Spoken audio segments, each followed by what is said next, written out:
Hi everyone, welcome to ITM University Online. Today we are going to have a webinar on derivatives management. Before getting into the technicalities on derivatives management, let us try to understand this big aspect in the form of a simple story. All of us have heard about the importance of farmers and the ability to predict or forecast their output. Now, let us take a hypothetical version. This has been real, however, as of now we are using as a hypothetical statement. Let us assume there is a farmer called Mr. X and he has been continuously taking care of rice, which means he has a land and he has been cultivating rice for last 25 years. Now, his practice has been every 6 months he used to cultivate, and once it is getting ready, he will take off and go to the market and sell it. This is the traditional practice. What happens? What is the risk involved in this normal practice? The risk involved is the farmer expects that the rice will fetch, for example, a kilo 20 rupees when he is planning to sell that product into the market. However, is there any guarantee? The answer is no. Why? Because there can be many factors which will influence the price of that rice.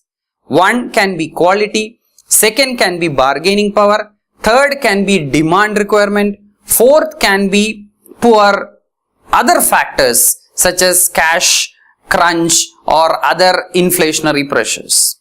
So, what the farmer can do to protect his capital or protect his cost price?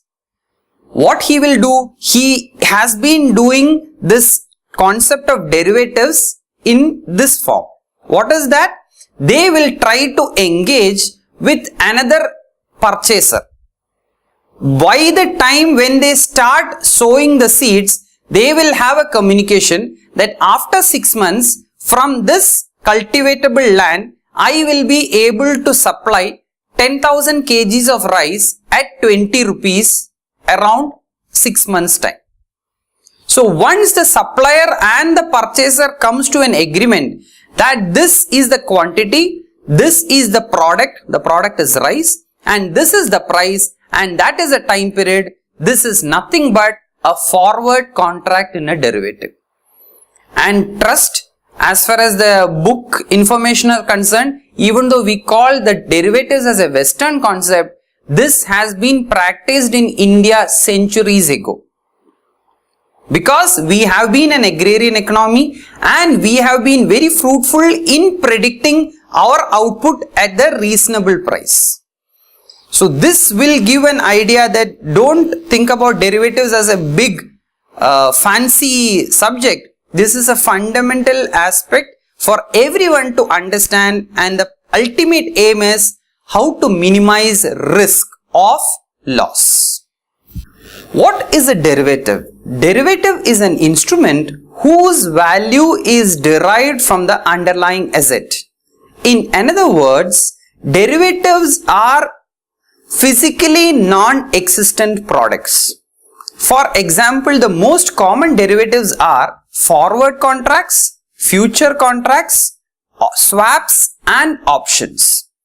I am sure all of us have heard and all of us have read many of the information from the newspaper. However, it is important for all of us to get a fair idea on each of these. Let us delve into the factors one by one in a short span of time. Before we get into it, why we should understand derivatives? First one, it is an important aspect in the economic development. What do you mean by that? It means that this product is useful for mitigating the risks. Now, what is that? It's because there are a lot of underlying assets from where the value is being derived. For example, there is something called currencies. So, if we want to trade on currencies, then we have to understand each currency pair's volatility and risk, which for a common man is little tough. However, if we play on a derivative, this is a product and the value of that derivative is depending upon the performance of the underlying currency. So it is easy for me to invest little amount and get the same benefit as the currency movement. Lot of products are there, that is stocks are available, which means you can play on stock derivative. There is something called currency derivative. There is something called interest rates derivatives.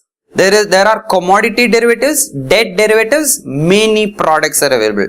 Indian market has developed a lot and it is much important for all of us to get a fair idea on all of these.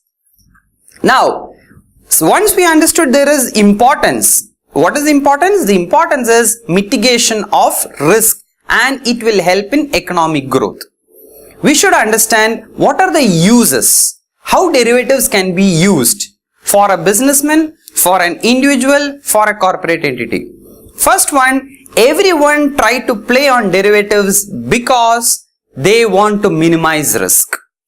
Second, there could be a category who want to speculate, which means they will be trying to predict what is the future direction of the product, that is the derivative, and then they bet on it.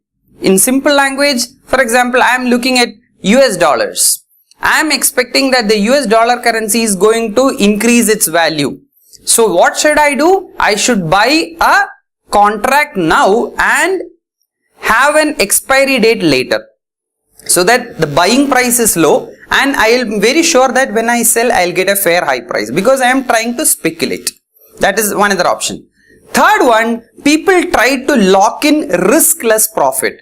Riskless profit, the colloquial or rather the polished language is arbitrage. So what you do in arbitrage? You buy from one place where the price is low and you sell it another place where the price is high, wherein the profit you get is, even though it is small, but it is riskless because you are very sure that you can sell it. And finally, you will be looking to change the nature of the liability, which means you might be doing a product called swapping. So what do? You buy a fixed rate and exchange with a floating rate. This is which is happening in the current banking industry called home loan swapping. So you take a home loan in a fixed interest rate, and there are another banks who will say, I will take care of your loan at a floating rate. So as an investor or as a customer, you are happy because you are planning to change your liability. So these four are the uses of derivatives. Now, finally we are coming to get an idea why should you trade? What are the reasons for trading in derivatives? First one, already we have said hedging is the primary reason. Second one, we said there are another category who would like to speculate. So those people who hedge, they are called hedgers. Those people who speculate, they are called speculators. And finally, those people who would like to take riskless profit, they are called arbitrageurs. Thank you.